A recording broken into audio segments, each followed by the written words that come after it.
Okay, students. So in this video, we are starting Introductory Macroeconomics, TRGN Class 12th. So in this video, we are going to cover this chapter, Introduction. It's the first chapter. So हम इस chapter में जाने के क्या important questions हो गए first of all, क्योंकि main हमारा गोल स्कोरिंग ही रहेगा. ऑफ कोर्स नॉलेज स्कोरिंग के साथ ही आएगी. If you work for exams, of course knowledge भी हमें मिलेगी. सो अबाउट मैक्रो इकोनॉमिक्स, यहाँ पे जस्ट इंट्रोडक्शन है. ये इतना डीपली आना भी नहीं है, एग्जाम में कभी आएगा भी नहीं, बट फिर भी हम ना एक दे देंगे, एक रीडिंग दे देंगे इसमें, और काइंड ऑफ मैं आपको एक्सप्लेन कर दूंगा ये क्या है. अब है origin of the term macro in English as its origin in Greek. इसका ओरिजिन है ग्रीक से, क्योंकि आपने देखा होगा मेजॉरिटी जितने भी टेक्निकल वर्ड्स होते हैं, आई मीन जो भी साइंटिफिक वर्ड्स होते हैं, उन सबका ग्रीक ओरिजिन होता है. Macros which means large, macros means large, micro means small. आपने पिछली बार माइक्रो आपको पता है छोटा है, मैक्रो मीन्स बिगर. आपने 10th तक साइंस में भी पढ़ा होगा मैक्रो एंड माइक्रो में डिफरेंस क्या होता है. Macros means large, it is a Greek word. Who knows इसके ऊपर MCQ आ जाए, आप इसे मार्क कर दीजिए. Macros means large from a Greek word. Large means economy as a whole. This is the first thing, origin done, emergence of this discipline. अभी जो हमारा मैक्रो इकोनॉमिक्स है, ये क्या बहुत पहले से था? ये हिस्ट्री में क्या बहुत पुराना कॉन्सेप्ट है कि ये जस्ट लेटेस्ट आया है? इसका आंसर होगा ये पुराना कॉन्सेप्ट नहीं है, ये जस्ट लेटेस्ट ही आया है. लेटेस्ट से मेरा मतलब है 1936 में आया था, when the British economist John Maynard Keynes, this was the person जिन्होंने ये मैक्रो इकोनॉमिक्स का कॉन्सेप्ट लाया था. इकोनॉमिक्स की एक नई ब्रांच बनाई थी जिसे हम मैक्रो इकोनॉमिक्स कहते हैं. इन्होंने अपनी बुक लिखी थी general theory of employment, interest in money. इस बुक में एक इंट्रोडक्शन दी थी कि मैक्रो इकोनॉमिक्स जैसी भी एक चीज़ होती है, इकोनॉमी को हमें एज अ होल भी पढ़ना होता है, ना कि जस्ट इंडिविजुअलिस्टिक लेवल पे कि बस आपको इंडिविजुअल को क्या प्रॉफिट हो रहा है. This is not the thing. But इन्होंने कहा था कि एज अ होल अब कंट्रीज़ बन रही है, अब नेशंस बन रहा है, अब हमें नेशंस की इकोनॉमी भी संभालनी है. उसके ऊपर the general theory of employment, interest in money, हमारे जॉन मायनार्ड केनीज ने ये बुक लिखी थी. He was a British economist. इतना नहीं आएगा जहाँ तक मुझे लगता है, जो इंपॉर्टेंट है वो आएगा 1936 और जॉन मायनार्ड केनीज. जो ये नेम है, सिर्फ ये तो आएगा. लेट मी टेल, ये बुक भी नहीं आने वाली है. सिर्फ ये आप नेम याद रख लो और ये डेट याद रख लेना. ये जनरल नॉलेज के लिए भी ये डेट याद होनी चाहिए कि मैक्रो इकोनॉमिक्स के क्या पूरी इकोनॉमिक्स एक ब्रांच है. अब उसका वो बनी कब थी, उसकी डेट हम पता होनी चाहिए. ऑफ कोर्स डेफिनेशन, अब देखो definition is a important thing. Definition तो ऑफ कोर्स हमें इसकी याद करनी पड़ेगी. हु नोज़ की 1 मार्क के लिए ये आ जाए. हु नोज़ 4+1, अगर 5 मार्क्स का क्वेश्चन हो, 4+1 में ये डेफिनेशन आ जाए. Macro economics it is defined as the branch of economics which studies economic issues और economic problems at the level of economy as a whole. जो भी सारे इकोनॉमिक इश्यूज होते हैं और इकोनॉमिक प्रॉब्लम्स होती है, आई मीन अगर आपको कोई कन्फ्यूजन हो रही है, आप एक वर्ड काट भी सकते हो. जैसे इकोनॉमिक इश्यूज़ की जगह सिर्फ इकोनॉमिक प्रॉब्लम्स कर सकते हो आप. इसको आप कट कर सकते हो. Micro economics is defined as a branch of economics. This is the important. अब ब्रांच आपको याद रखना पड़ेगा. डेफिनेशन में ऐसे नहीं, macro economics is at the economic problems at the national level. आपको ये, it's a branch of economics which studies the economic problems at the level of an economy as a whole. economy as a whole, ये आगे आपका differentiation है जो आपके next page में, उसमें भी ये काफ़ी इंपॉर्टेंट डेफिनेशन है. तो वहाँ पे भी ये बार बार रिवाइज होगी, रिपीट होगी. वहाँ पे भी आपका हो जाएगा. राइट. जो हमारा नेक्स्ट पैराग्राफ है, ये डील करता है कि हम मैक्रो इकोनॉमिक्स में पढ़ते हैं क्या क्या है, मतलब क्या कुछ टॉपिक्स हो गए. फर्स्ट होगा एम्प्लॉयमेंट. सेकेंड होगा growth of the output in the economy, मतलब कितना आउटपुट हो रहा है, मतलब कितना प्रोड्यूस हो रहा है कंट्री में, उसके बारे में. हम इन्फ्लेशन के बारे में जानेंगे. What is inflation? Price rise, जब चीज़ों के, जैसे बोलते नहीं हम, महंगाई आ गई है, दैट इज़ कॉल्ड इन्फ्लेशन. महंगाई आना is inflation. The problem of depression, lack of the demand for the goods, kind of हम कह सकते हैं इन्फ्लेशन और डिफ्लेशन हम कह सकते हैं. Demand of goods and services across the different sector of the economy. This is the same thing, basics है. नेक्स्ट पेज में हम बाकी आगे टॉपिक्स में हम और इसे कवर करेंगे. डिप्रेशन इज़ व्हेन जब हमारी इकोनॉमी गिरने लग जाती है, दैट इज़ कॉल्ड डिप्रेशन. आगे हम हमारे पास साइकिल होता है, that is called an economic cycle. I can't recall the name, but उसमें भी ये सब कुछ कवर होना ही है. Will leave it for the next chapter. Okay, now we come to the micro economics. Micro economics हमने देखो, माइक्रो इकोनॉमिक्स और मैक्रो इकोनॉमिक्स के बीच में डिफ्रेंशिएशन। अब देखो माइक्रो इकोनॉमिक्स हमने पिछले साल पढ़ा था, वो अलग बात है, आपने +1 में पढ़ा नहीं होगा, नेवर माइंड।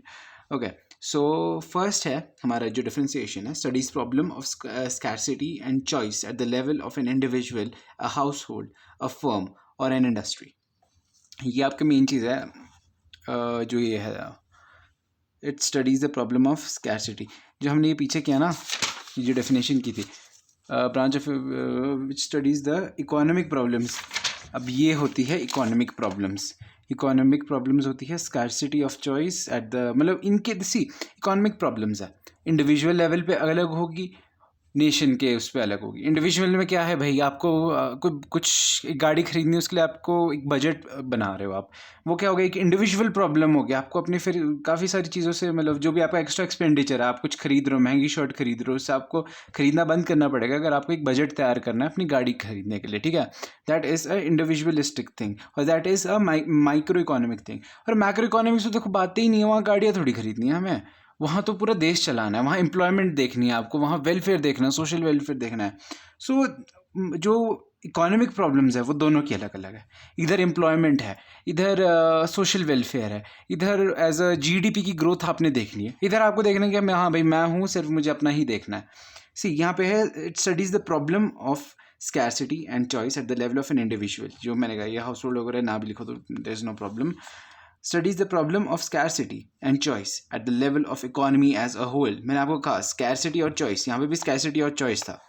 जो डिफरेंस आता है वो आता है at the level of an individual, at the level of economy as a whole. ये डिफरेंस है मेन, आपको ये वर्ड्स है, बाकी सारे सेम हो गए। सेकंड पॉइंट होगा allocation of resources is the central issue in the micro economics. Determination of the overall output and employment is the central issue in the micro economics. See allocation of resources, आपके पास पैसे है, आप उससे क्या खरीदोगे, that's the problem here. आपने chocolate खरीदना है या ड्रिंक खरीदनी है, आपने कोई जूस खरीदना है, that is the allocation of resources. आप अपना पैसा किस में लगाओगे, एक जूस खरीदोगे, चॉकलेट खरीदोगे। अब भाई कंट्री है, कंट्री को नहीं कोई जूस खरीदना, कंट्री को तो बहुत बड़ी बड़ी बातें करनी है, ठीक है ना, कंट्री बड़ी होती है, बड़ी बड़ी बातें होगी इनकी। ओवरऑल लेवल ऑफ आउटपुट वो बोलेंगे कि भाई पूरी कंट्री में कितना कुछ बन रहा है, कितनी सारी गाड़ियाँ बन रही है, कितना टैक्स आ रहा है, कितना सोशल, वो बहुत बड़ी बातें करता है। वही चीज़ यहाँ पे determination of the overall level of output, वो बात करते हैं कि हमारी कंट्री में कितना आउटपुट हुआ, कितनी ज़्यादा गाड़ियाँ बनी हमारी कंट्री में, हमारी कंट्री में कितना ज़्यादा वीट प्रोड्यूस हुआ, कितना ज़्यादा कॉटन प्रोड्यूस हुआ, कितना टेक्सटाइल बना, कितनी ज़्यादा टेक्नोलॉजी का एडवांसमेंट हुआ और कितनी ज़्यादा आईटी इंडस्ट्री कितनी एक्सपैंड की। ओवरऑल लेवल ऑफ आउटपुट, कितना आउटपुट निकल रहा है, कितना आउटपुट का क्या मतलब होता है, कितना सारा प्रोडक्शन हो रहा है, हम कह सकते हैं वेरी रॉ लैंग्वेज, ठीक है। आप ये समझ गए हो, location of resources, overall output, overall level of the output, economic variables. See यहाँ पे इकोनॉमिक वेरिएबल्स क्या है, यहाँ पे तो consumer demand and consumer supply. ये तो बहुत ही आसान है, देखो ठीक है, consumer demand and producer supply, और वहीं पे ही कंज्यूमर का आप एग्रीगेट कर दो, एग्रीगेट डिमांड, और प्रोड्यूसर सप्लाई का कर दो एग्रीगेट सप्लाई। ये सब कुछ बाकी याद रखने की ज़रूरत नहीं आपको, मैं आपको ट्रस्ट में आप लोगों की ये चीज़ें याद रहेगी नहीं अगर आप ये रट्टा लगाने लगे ना। दीज वर्ड्स आर इंपॉर्टेंट, आपको खुद ही करना है कि micro economics deal with no, microeconomics has consumer demand and producer supply as the variables. Macroeconomics has aggregate demand and aggregate supply as its variables. ये काफ़ी, मतलब ये जो मेन वर्ड्स है ना, जैसे ऑलरेडी हाईलाइटेड है, हमें उन्हें ही लर्न करना है, राइट। डिग्री ऑफ एग्रीगेट, अब देखो मैं आपको एक क्रोनोलॉजी भी बताऊंगा जिससे आप इसे याद कर पाएंगे, kind of a cheat code और kind of you know what I am saying, right, kind of a hack. Okay, degree of aggregate. अब यार डिग्री ऑफ एग्रीगेट, एग्रीगेट का क्या मतलब होता है, मतलब सारी चीज़ें एक इकट्ठे लेवल पे, या मतलब एज अ होल, एग्रीगेट का हम लेंगे मीनिंग एज अ होल की बात हो रही है। अब यार यहाँ पे तो लिमिटेड डिग्री ऑफ एग्रीगेट है, आपने थोड़ी अपने पड़ोसी का देखना है कि वो क्या खा रहा है, वो क्या कर रहा है, वो कहाँ अपने पैसे लगा रहा है, आपको सिर्फ अपना देखना है। तो जो एग्रीगेट है वो सिर्फ बहुत कम है, वो आप सिर्फ अपनी इनकम को एलोकेट कर रहे हो कि हाँ भाई जो मेरा पैसा है मैं इधर लगाऊंगा उधर लगाऊंगा, मैं चॉकलेट खरीदूंगा, जूस खरीदूंगा, क्या खरीदूंगा। ये होता है लिमिटेड डिग्री ऑफ एग्रीगेशन, बहुत ही कम लेवल पे आप चीज़ें कर रहे हो। अब अब यार आपको मैंने पहले भी आगे बहुत पहले भी यहाँ पे एक्सप्लेन किया, वाइडर डिग्री ऑफ एग्रीगेशंस। अब यार आपको तो बहुत बड़ी बड़ी चीज़ें देखनी है, एम्प्लॉयमेंट ये वो सो, तो उसमें तो बहुत ही ज़्यादा एग्रीगेशन होगा, मतलब सारी चीज़ों को आपको इकट्ठे देखना पड़ेगा कि यार अगर हम प्रोडक्शन बढ़ा रहे हैं उसके लिए हम टैक्स कम कर रहे हैं, क्या क्या करना है, एम्प्लॉयमेंट भी बढ़नी चाहिए साथ में, अगर लोग टेक्नोलॉजी की तरफ जा रहे हैं लोगों का एम्प्लॉयमेंट ना घट जाए, तो मतलब इसमें बहुत बड़ी बड़ी प्रॉब्लम्स है। वही बात है, वाइडर डिग्री ऑफ एग्रीगेट, आपको सारी चीज़ें देखनी है, एग्रीगेशन एज अ होल सब कुछ देखना है, तो यहाँ पे ज़्यादा वाइड होगा, यहाँ पे लिमिटेड होगा। Are you getting me? So the next is the economic agent. हमारे यहाँ पे इकोनॉमिक एजेंट्स कौन हो गए? अब यार economic individual economic agents like the consumers and producers, they focus on the maximization of the personal gains. अब यहाँ पे क्या होगा? द मैक्रो इकोनॉमिक, यहाँ पे होगा institutional economic agents like RBI, like SEBI, TRAI, telecom regulatory authority of India, they focus on maximization of social welfare.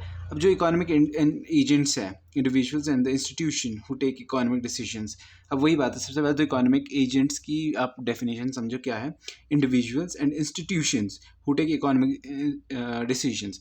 अब यार ये इंडिविजुअल्स है या कोई इंस्टीट्यूशंस है जो इकोनॉमिक डिसीजंस लेती है कि हमें क्या कहाँ पे करना है। अब यहाँ पे कौन कर रहा है यार? घर का आदमी कर रहा है, उसकी अपनी इनकम है, उसने खुद डिसाइड करना है मैंने क्या करना है।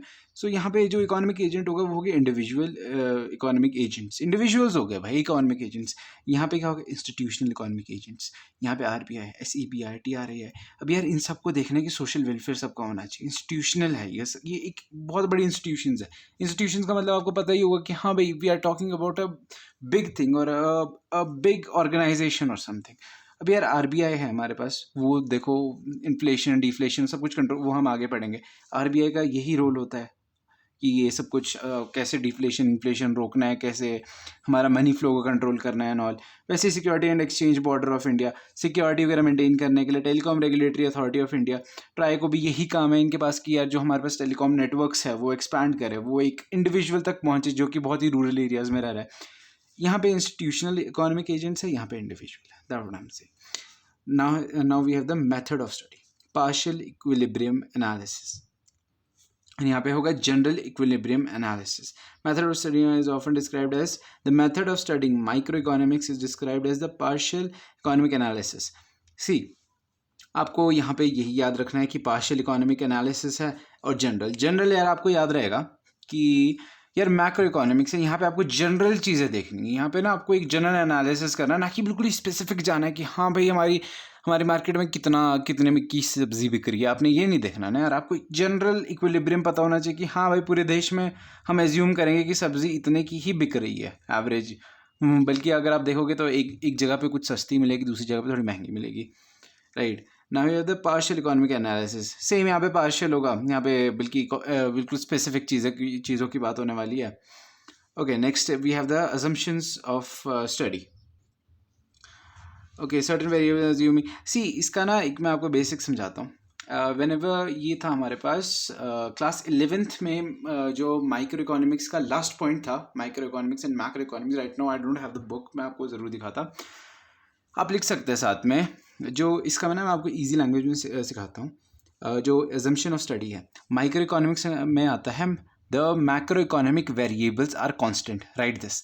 जो हमारे माइक्रो इकोनॉमिक्स का अजम्पशन होगा इसमें होगा all the while we are studying, see write this, while we are studying micro economics, macro economic variables are assumed as constant. ये होगा अजम्पशन, ठीक है। मैक्रो इकोनॉमिक्स का यहाँ पे थोड़ी कॉम्प्लेक्स लैंग्वेज होगी, इसको मैं आपको शॉर्ट फॉर्म में बता रहा हूँ। जो मैक्रो इकोनॉमिक्स में यहाँ पे होगा, when we are studying macro economics, micro economic variables are assumed as constant. इसकी जगह जो मैंने आपको अभी बोला, आप अगर उसे लिखते हैं तो that would be easy. First of all आपको एग्जाम में रिटेन करने के लिए बहुत ज़्यादा ईजी होगा, और ये इतनी कॉम्प्लेक्स लैंग्वेज को आप ना ही मैं कहता हूँ प्रेफर करें। अब यहाँ पे ना एक और पॉइंट है, ये भी क्लास 11 में था, क्योंकि इजी पॉइंट है ना, मैंने इसलिए लिखा। आप सोच रहे हो कि बर्डन बढ़ा रहा है, but no it's not. Theory of price, ये आप लिख सकते हैं, माइक्रो इकोनॉमिक्स में आता है theory of price. Macro economics deal with theory of employment and income. यार यहाँ पे सिर्फ प्राइस से रिलेशन है यार, आपकी जेब है, आपको बस ये देखना है कि क्या महंगा है क्या सस्ता है। आप इंडिविजुअल, आप खुद कमा रहे हो और खुद ही डिसाइड कर रहे हो आपने क्या क्या कैसे करना है, यहाँ पे theory of employment and income. यार आप पूरी कंट्री की बात करो तो आपको एम्प्लॉयमेंट भी देखनी पड़ेगी कि यार देश में सब लोग कमा तो रहे हैं, ऐसे नहीं तो कोई भूखा मर रहा है कि कोई, मतलब हमारी जो ह्यूमन रिसोर्स है कंट्री का वो वेस्ट तो नहीं हो रहा है। Are you getting me? So other is the income. यार इन्फ्लेशन आ रही है तो इनकम भी बढ़ रही है कि नहीं लोगों की? यार लोग भूखे तो नहीं रह रहे। So this is the problem of macro economy. I mean this is the thing that macro economics deals with, right? ये सारे पॉइंट्स क्लियर हो गए होंगे। मैं आपको क्रोनोलॉजी अगर मैं आपको काइंड ऑफ शॉर्ट फॉर्म में करवाना चाहूँ, जो हमारे माइक्रो इकोनॉमिक्स है, फर्स्ट ऑफ ऑल ये तो है कि it deals with the problem of scarcity and choice. Class 11th में हमने यही रटा है 3 चैप्टर तक, तो जहाँ तक मुझे पता है, ठीक है, हमने यही रटा है कि स्कैरसिटी ऑफ चॉइस है, स्कैरसिटी ऑफ प्रोडक्ट्स है और द प्रॉब्लम ऑफ चॉइस है। यही चीज़ के बारे में पूरी क्लास 11th में था। अब वही है, economic problems study the problems, जो प्रॉब्लम स्कैरसिटी और चॉइस है वो इंडिविजुअल लेवल पे है, इधर एज अ होल है। सेकंड क्या है, मैं आपको क्रोनोलॉजी से याद कराऊंगा जिससे आपको इजीली याद हो जाएगी, right? Allocation of resources, determination of the overall level of output. क्या सेंट्रल इशू क्या है इसका? ये allocation of resources and determination of the overall level of output. See ये 2 पॉइंट्स आपने याद कर लिए, राइट? उसके बाद आप आएंगे यहाँ पे, ये आपको वेट अ सेकेंड, हाँ, उसके बाद आपको एक यहाँ पे आप ये मार दीजिए, ये 2 अगर आपको याद हो गए, उसके बाद थर्ड के बाद से मैं एक काइंड ऑफ स्टोरी बना के आपको याद करवाऊंगा। यहाँ पे होगा micro economics uses the micro, ये जो सी यहाँ पे डिस्कस होती है इकोनॉमिक वेरिएबल्स कौन से होते हैं हमारे पास। वो होते हैं consumer demand and producer supply. यहाँ पे होता है aggregate demand and aggregate supply. आपके पास यहाँ पे एग्रीगेट आ गया ना वर्ड, एग्रीगेट को हम यहाँ पे ले जाओ। जो नेक्स्ट पॉइंट है वो भी एग्रीगेट से स्टार्ट हो रहा है, राइट? आपको एक काइंड ऑफ सीक्वेंस याद हो जाएगा जिससे ये लर्न करना काफ़ी ईजी हो जाएगा। जो एग्रीगेट है वैसे ही यहाँ पे ये एग्रीगेट डिमांड और ये आपको आ गया ना अगर, उसके बाद आप जाओगे यहाँ पे होगा limited degree of aggregate, wider degree of aggregate, degree of aggregation में, ठीक है ना? ये हो गया एग्रीगेशन में, ओके, डिग्री लिमिटेड एग्रीगेशन। जैसे ही लिमिटेड एग्रीगेशन है वहाँ पे आपको लग जाएगा आइडिया कि यार ये एक लिमिटेड लेवल पे, तो वैसे ही नेक्स्ट आ जाएगा एजेंट्स के बारे में। एजेंट्स हो गए इंडिविजुअल इकोनॉमिक एजेंट्स और इधर हो गए इंस्टीट्यूशनल इकोनॉमिक एजेंट्स, राइट? मतलब यहाँ पे फिर यार वही बात है ना, यहाँ पे वाइडर लेवल की बात हो गई, एग्रीगेशन की बात हो रही है, वैसे ही उसके बाद नेक्स्ट आप इंडिविजुअल को ला ले। उसके बाद नेक्स्ट पॉइंट होगा पार्शियल इक्विलिब्रियम एनालिसिस। इस पॉइंट को आप स्किप भी कर सकते हैं क्योंकि ये काफ़ी सीक्वेंस में काफ़ी डिफिकल्ट होता है याद करना, बट फिर भी आए से कि आप याद रखो क्योंकि एग्जाम में एटलीस्ट आपको 5 तो याद रहे अगर आप 7 या 8 को याद करने की कोशिश कर रहे हैं, राइट? पार्शियल इक्विलिब्रियम एनालिसिस और general equilibrium analysis. 7th point we have the, जो मैंने आपको एक्सप्लेन किया था कि यहाँ पे क्या एजम्पशंस करनी है हमने। ये लास्ट एजम्पशन है। मेरे को एजम्पशन इस तरह से आप याद रख सकते हैं, जो क्लास 11th में आपने टीआर जैन में पढ़ा था उसमें भी लास्ट वाला पॉइंट उसका ही था, एजम्पशन का ही था, इसमें भी एजम्पशन का ही। थ्योरी ऑफ प्राइस और theory of employment and income. यार देखो आपने ये पॉइंट एक्स्ट्रा लिखा है, आपको आपके ब्रेन में खुद ही फिट हो जाएगा कि यार this is the extra point. ये मैंने एक्स्ट्रा लिखा था बुक में एंड में, तो वो आपको इसी तरीके से एग्जाम में याद भी रह जाएगा कि हाँ मैंने कुछ लिखा था बुक में, वो क्या था, वो पॉइंट यही होगा और आपको एग्जैक्टली वहाँ पे याद आ जाएगा। इसे आप रिपीट करें, बेस्ट तो यही है अगर आपको याद करना है। Okay, distinguish between the partial analysis. See if you want this questions to be discussed, वैसे मैंने किए हुए ये, but I won't discuss it here because video बहुत लंबी हो जाएगी, पहले ही काफ़ी लंबी हो रही है। अब है यहाँ पे scope and significance of macro economics. इसमें एक काफ़ी अच्छी ट्रिक बताता हूँ मैं आपको। ये सब कुछ याद करने की जगह जो हमारे पास ये सारे पॉइंट है, इसकी जगह what you can do is learn all these, write all the chapter names, ठीक है? मतलब ये नहीं लिखना है आपने कि some basic concepts of macro economics, मतलब जो यहाँ से नेशनल इनकम के बाद से जितने भी ये नेम है ये सारे लिख दो आंसर में अपने, ठीक है? लिख दो national income and related aggregates, method of calculating national income, money के लिए लिख दो, बैंकिंग लिख दो, aggregate demand and aggregate supply and related concepts, short run equilibrium output लिख दो, problem of deficient demand and excess demand लिख दो, government budget and economy, foreign exchange rate लिख दो, बैलेंस ऑफ, मतलब ये सारे चैप्टर नेम है ना आफ्टर दीज 2 चैप्टर। उसके बाद ये सारे आप इसमें लिख सकते हो जो हमारे पास ये scopes and significance of macro economics है, राइट? इसमें ये सारे चैप्टर के नेम लिख दो क्योंकि ना आप देखो फाइनल्स में जब आप पढ़ोगे ना आपको याद हो चुके होंगे चैप्टर के नेम्स, राइट? तो इसको मैं तो कहता हूँ वर्थलेस है, आप इसको एक और बार सब कुछ ये पढ़ो क्योंकि ये सारा सेम ही है, सारा सेम है, मैं आपको बोल रहा हूँ, ट्रस्ट मी सारा सेम है। Now we have the significance, the following observation highlights the significance of the macro economics. अब ये आपको पॉइंट्स कैसे याद रखने हैं, मैंने इसका सीक्वेंस थोड़ा चेंज कर दिया। अगर आपको क्लियर नहीं हो रहा है मैं एक और बार करता हूँ. 1. सी डिस्क्रिप्शन ऑफ इकोनॉमिक्स. आप इसको बताओ कैसे याद रखना. मैं आपको एक स्टोरी सुनाऊंगा, उसके अकॉर्डिंग ना आपको एक याद सी हो जाएगी स्टोरी. अगर आपको स्टोरी याद होगी ना, ये पॉइंट्स आपको खुद याद हो जाएंगे. सबसे पहले क्या क्वेश्चन पूछेंगे आप. मान लो just take example, you are talking to someone. आपसे कोई क्वेश्चन पूछता है, आपसे एक कोई क्वेश्चन पूछता है डिस्क्रिप्शन ऑफ द इकोनॉमी. आपसे पूछता है डिस्क्रिप्शन क्या है. ठीक है, आपको अगर डिस्क्रिप्शन बता दिया आपने, फिर वहाँ से आपको पता लगता है कि प्रॉब्लम ऑफ पॉवर्टी है और इन्वायरमेंटल पोल्यूशन है. आप बोलते हो क्या है problem of poverty and employment and environmental pollution, right. We have the third. ये आपका पॉइंट्स पता लगे तो वो आपसे पूछता है आगे वाला, road map of growth and development. भाईजान road map of growth and development बनाया है कि नहीं, कि मतलब अब अपने प्रॉब्लम्स है तो कुछ रोड मैप भी तो होगा. फोर्थ पॉइंट उसके बाद आता है, यहीं पे आपकी बात खत्म हो जाती है, राइट. फिर पूछते हैं आपसे बैलेंस ऑफ पेमेंट. फिर आपको लिखना पड़ेगा balance of payment. Balance of payment क्या होता है, एक बैलेंस का क्या मतलब होता है, स्टेबिलिटी. फोर्थ पॉइंट होगा आपके पास बैलेंस ऑफ पेमेंट स्टेटस, मतलब जो बीओपी का स्टेटस है. फिर आपसे वो आदमी ये पूछता है कि जो बीओपी का स्टेटस है वो बताओ भाई. वो बोलता है कि इकोनॉमिक स्टेबिलिटी है, राइट. आपसे पूछा कि बीओपी का क्या स्टेटस है, वो आपने बोला इकोनॉमिक स्टेबिलिटी है.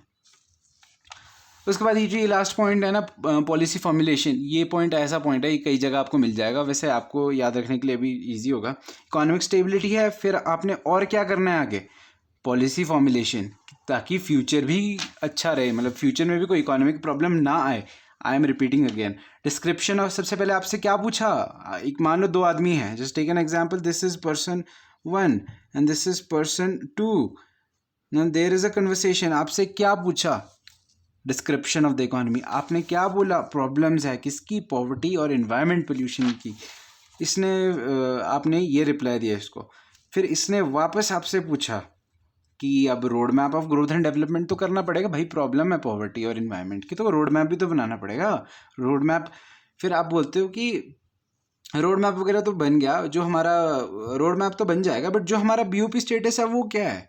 ठीक है, बीओपी स्टेटस क्या है, आपने खुद पूछा उससे, और वो क्या कहता है, हाँ भाई इकोनॉमिक स्टेबिलिटी है. वो चुप हो गया, आप वो बोलता है इकोनॉमिक स्टेबिलिटी. ठीक है, फिर एंड में क्या बात हुई कि पॉलिसी फॉर्मुलेशन होना चाहिए. एंड में तो क्या बनती है, गवर्नमेंट क्या करेगी सारा डाटा लेके, पॉलिसी फॉर्मुलेशन, पॉलिसीज बनाएगी नई नई, so that there will be benefit, right. So यहीं पे हमारा चैप्टर खत्म होता है. सिर्फ इतना ही था, इसमें ज़्यादा कुछ था नहीं. This is the introduction. Next video will cover the next chapter, that is going to be, let's see, some basic concepts of macroeconomics. So ये काफ़ी अच्छा चैप्टर है, इंपॉर्टेंट चैप्टर, काफ़ी कॉन्सेप्ट्स है इसमें. ये तो काफ़ी इजी था, क्लास 11 में हमने काफ़ी पढ़ा था. So that's the end of the video. Thank you guys.